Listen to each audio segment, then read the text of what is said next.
The reason we could actually operate under this radical document called a Constitution, which granted so many freedoms, gave so much control to the people, is because, as John Adams said, our Constitution was made for a moral and religious people, and is wholly inadequate for the governance of any others.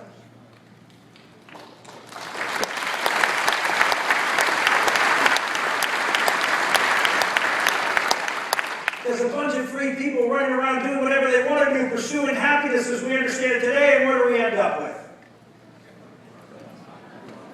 Well, a lot of places around America today. Right? What do we end up with? Why do you think the left so much wants to take these two documents and shove them off the stage? You talk to the progressives, they'll say, oh, Declaration of Independence doesn't mean anything. It's a nice document. We declared freedom, that's great.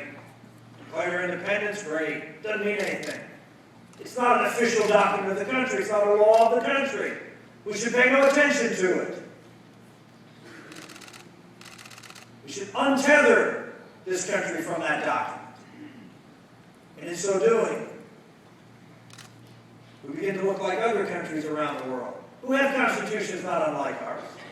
I don't know if you saw the other day, Ruth Bader Ginsburg was asked the question. Well, I guess you did see that. So she prefers the South African Constitution over the United States Constitution. A Supreme Court justice says we should be recommending to the world a South African view.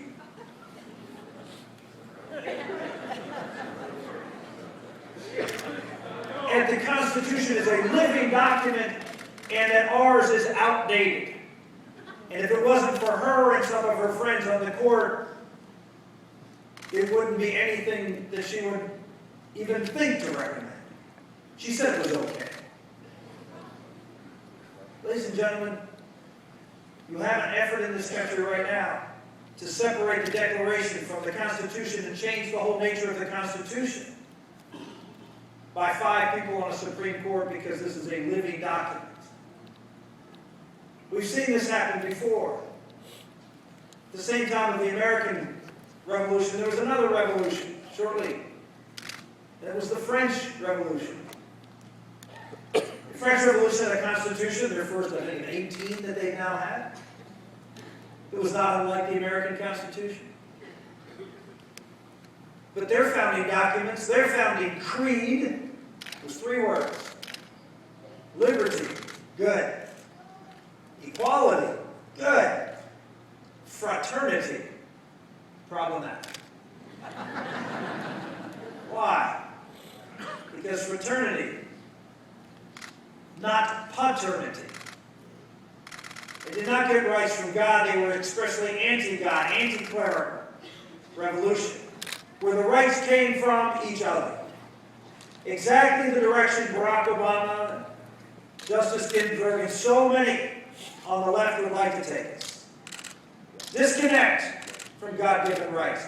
Disconnect and try to marginalize, privatize faith in America. Did you ever hear Hillary Clinton and, yes, President Obama, when they talk about that First Amendment right, you know how they refer to it? They don't refer to it as freedom of religion anymore. They refer to it as freedom of worship. It is great to worship here. But if this is all your faith is about, Pastor, it ain't much.